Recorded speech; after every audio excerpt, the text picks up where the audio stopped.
যিকরুকুম আফালা তা'কিলুন।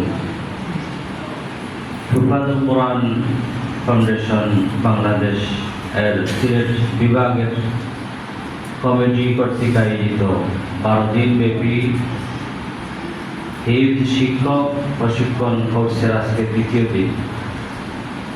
আমাদের সামনে আমাদের হযরত মুআল্লিম মুদাররিস প্রশিক্ষক সাহেব বসে আছেন।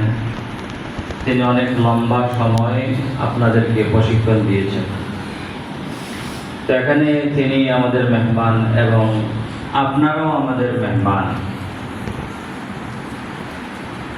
হয়তো তিনি মুদাররিস মুআল্লিম প্রশিক্ষক হিসাবে তিনি আমাদের মেহমান, মুআজ্জাজ মেহমান। আর আপনারা যারা আসছেন এখানে প্রশিক্ষণ নেওয়ার জন্য, আপনারাও আমাদের মেহমান। সেই হিসাবে আমরা হচ্ছি মেজবান, আপনারা সকল মেহমান।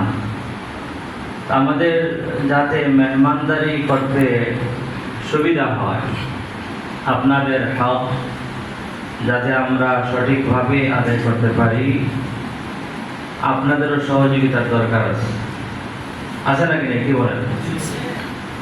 তো এখানে আল্লাহ সুবহানাহু ওয়া তাআলা আমাদেরকে কোরআনে কারীমের তালিম, কোরআনে কারীমের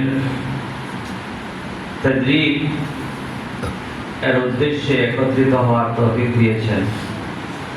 আমাদের এখানে আসার উদ্দেশ্য হচ্ছে কোরআনে কারীমের তালিম এবং তাআল্লুম, তাদরীব এবং তাদাররুব।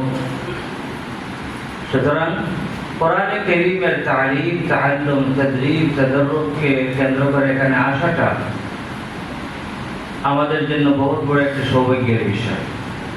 যারা তাদরীব দেওয়ার জন্য এসেছেন, যারা প্রশিক্ষণ দেওয়ার জন্য এসেছেন, তাদের জন্য সৌভাগ্যের বিষয়, এবং যারা প্রশিক্ষণ নেওয়ার জন্য এসেছেন তাদের জন্য সৌভাগ্যের বিষয়। কোরআনে কারীম হচ্ছে আমাদের ইজ্জতের মূল চাবিকাঠি।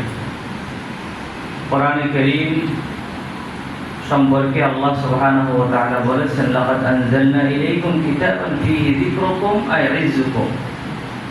তাফসীরের মধ্যে আসছে এখানে জিকির দ্বারা উদ্দেশ্য হচ্ছে ইজ্জত এবং সম্মান।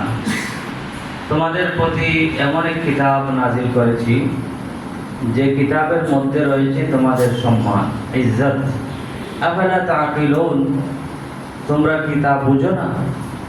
আসলে আমরা বুঝি না। আফালা তা'কিলুন, কোরআনে কারীম আমাদের ইজ্জতের সবচেয়ে বড় চাবিকাঠি। আর সে কোরআনে কারীমের তাফসীর হিসাবে আছে নবীজি সাল্লাল্লাহু আলাইহি ওয়াসাল্লামের সুন্নাহ। এবং নবীজি সাল্লাল্লাহু আলাইহি ওয়াসাল্লামের সুন্নাহ এটা বুঝতে হলে বা এটা সঠিকভাবে আমাদের মধ্যে, আমাদের পর্যন্ত পৌঁছাতে হলে সাহাবায়ে কেরাম, সালফে সালেহিন, আইম্মা মুজতাহিদিনের দরকার আছে। সুতরাং মূল হচ্ছে কোরআন আল কারীম, এরপরে হচ্ছে সুন্নাহ নববিয়্যা, আর এরপরে হচ্ছে আমলুস সাহাবা, এরপরে হচ্ছে আমলুত তাবিঈন ওয়া আমল আতবা'ত তাবিঈন ওয়া আল আইম্মাল মুজতাহিদিন। সুতরাং আমাদের ইজ্জত দুনিয়া ও আখিরাতের সম্মানের মূল্য হচ্ছে আল কোরআন আল আযীম। আর সে কোরআনে কারীমকে ব্যাখ্যা বিশ্লেষণ করে আমাদের সামনে সাহাবায়ে কেরামের সামনে পেশ করেছিলেন নবীজি সাল্লাল্লাহু আলাইহি ওয়াসাল্লাম তার সুন্নাহর মাধ্যমে। আর সাহাবায়ে কেরাম রিজওয়ানুল্লাহি